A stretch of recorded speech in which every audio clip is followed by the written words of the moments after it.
Blame the corporations because clearly it's Safeway's fault that crime rates are higher than ever. The Safeway closing in Oakland. The closure of Safeway in Oakland, well, that represents a critical juncture in the city's ongoing struggle with crime and economic development, as well as public safety. The situation highlights the consequences of ineffective policies and misplaced priorities by local leadership. Hello, everybody. I am William Del Pilar, and this is a fired up clip. Before we get into my dissection of the city of Oakland, California, in their handling of the Safeway closing, do not forget to like and share this clip, as well as subscribe to our podcast channels YouTube, Rumble, Apple, Spotify, y Pandora under the profile handle Grumblings Media. You can also find this and other content at grumblingsmedia.com. I urge you to visit. Okay, let's get to it. As you can tell, Safeway is pulling out of Oakland faster than a sailor out of a, well, I shouldn't go there, despite being an ex sailor. You get my drift. They are moving on out as fast as they can. Why is Safeway closing in Oakland? Well, there's ongoing concerns about keeping their associates, i.e., employees, as well as their customers safe. There's constant issues of theft. We're talking thousands and thousands of dollars daily. You can only sustain those losses for so long. Everything's behind a locked cabinet, and they're struggling to be profitable. This closure actually reflects a broader issue in Oakland. 21% increase in crime since 2023.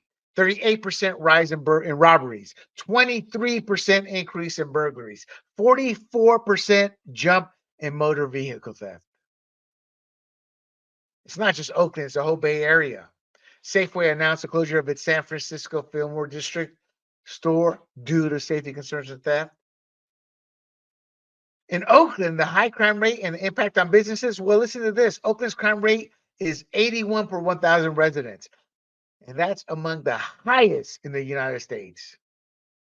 That's a very high crime rate. In, in a city, you'll walk by 1,000 people in a few blocks. This obviously creates an unsustainable environment for businesses and residents. The persistent theft, persistent safety concerns, that's what forces businesses to close. Or if they do stay, it's going to cost them the farm and security measures. Not only to mention, customers don't want to go out of there in fear of getting mugged, robbed. It's not just the stores. So small businesses, where Safeway can handle losses for a while, small businesses can and they go under. But despite looking at crime, the city of Oakland decides to make it a race issue, which makes no sense. Hear me out.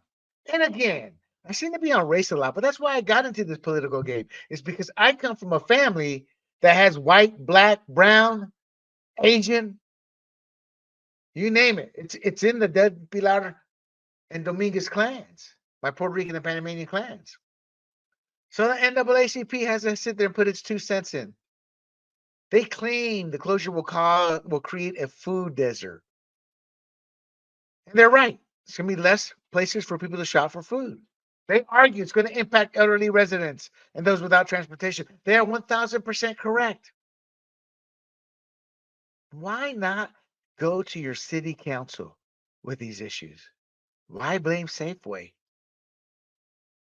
Here's why. They're nothing but a political group. They're also criticizing the timing of the closure happening before Black History Month. So they're probably going to close right around towards the end of January, right before Black History Month. How dare you close it then? How dare, right?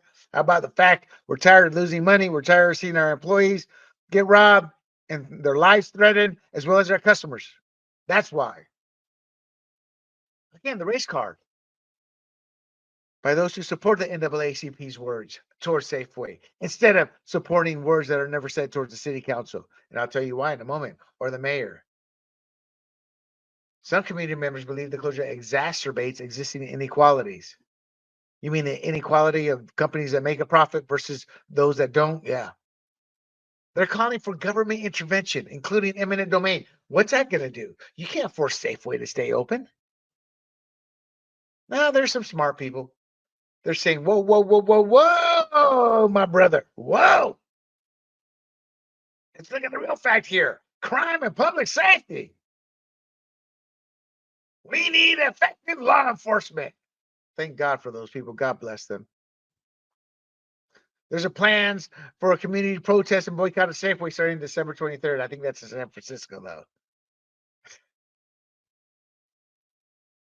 So why am I all over this? Well, let's look at the Oakland City Council mayor. The mayor, Sheng Thao.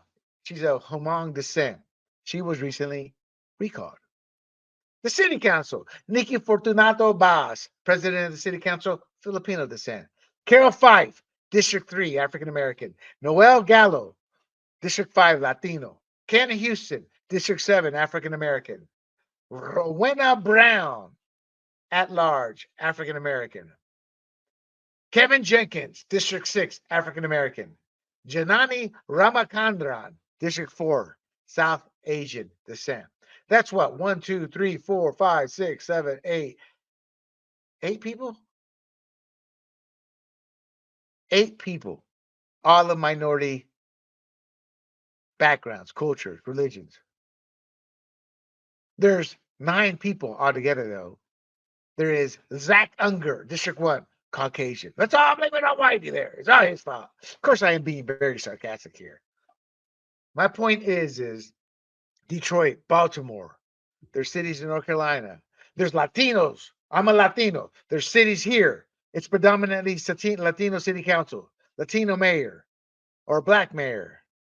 All across the Texas border, the Arizona border, nothing but Latinos. And they're all voted in. I'm sorry, they vote in Democrats. And the crime rate's high, soaring. It has nothing to do with color or culture. Just because they're Latino, I loathe my Latino representative as the state party chair for the Republican Party. She's terrible. She's on her knees for Kevin McCarthy or whoever's in charge up there. She's become a millionaire off of politics and hasn't done a damn thing to help the constituents she's supposed to represent or the party she's supposed to represent. She's Latino. I don't like her. I was told you need to like her. You're Latino. I go, no, I vote on people and what they bring to the table with their actions. The actions of this city council, this mayor who got elected on the premise we are of similar color. We minorities have to sit together. We'll take care of one another. That's not true. The only color they care about is the color green. The color green. Never forget that. The data shows that.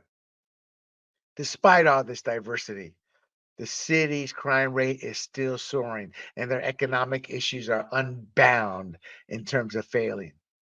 The city's policies have failed to effectively combat crime, specifically the rising crime rate and economic decline. Now, in some good news, Mayor Sheng Thao was recalled. There's the mishandling of state crime grant application, which cost the city $15 million in funding. Controversial firing of Oakland's former police chief, LeRon Armstrong. I don't know if he was a good police chief or a bad police chief, but he was made the scapegoat. Obviously, the failure to address the city's rising crime rates. And they even lost the Major League Baseball team, Oakland Athletics.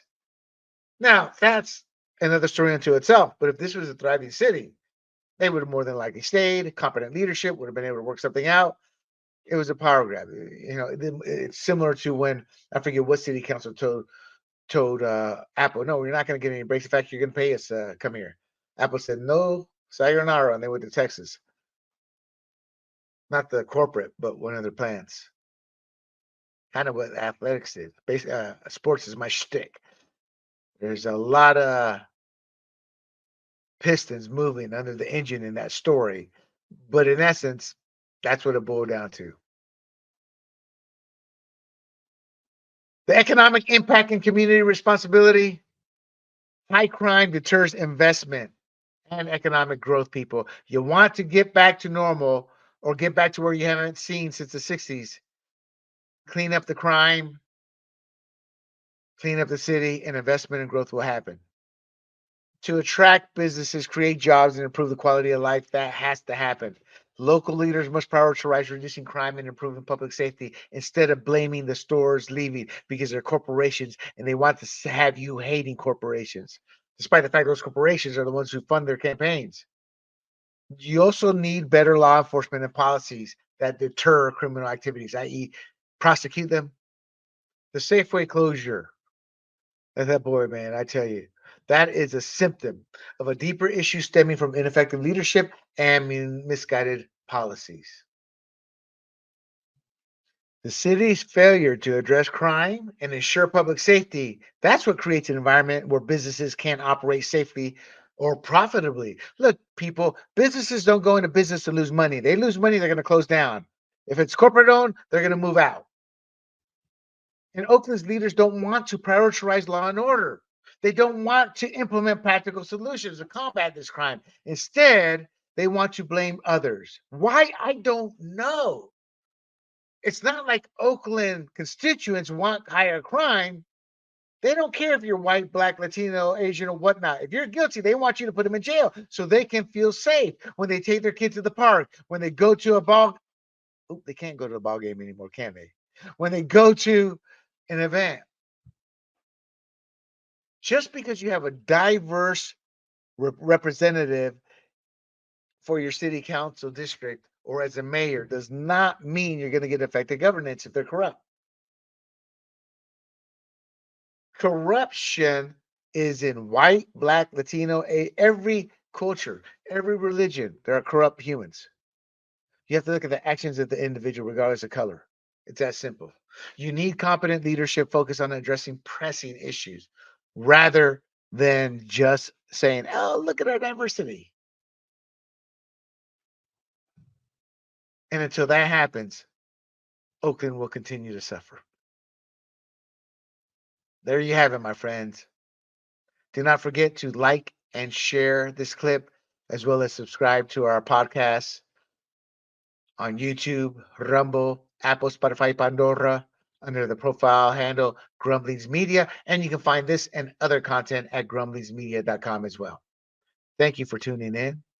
I am William Del Pilar for Fired Up. And until next time, I bid you adieu. Hey everybody, this is Big John from Grumblings Media, and I just want to say thank you for watching our content. If you want to support our efforts here at Grumblings Media, just smash the subscribe button right here, totally free, or just go ahead and consume more of our great content. Click either one of these two boxes.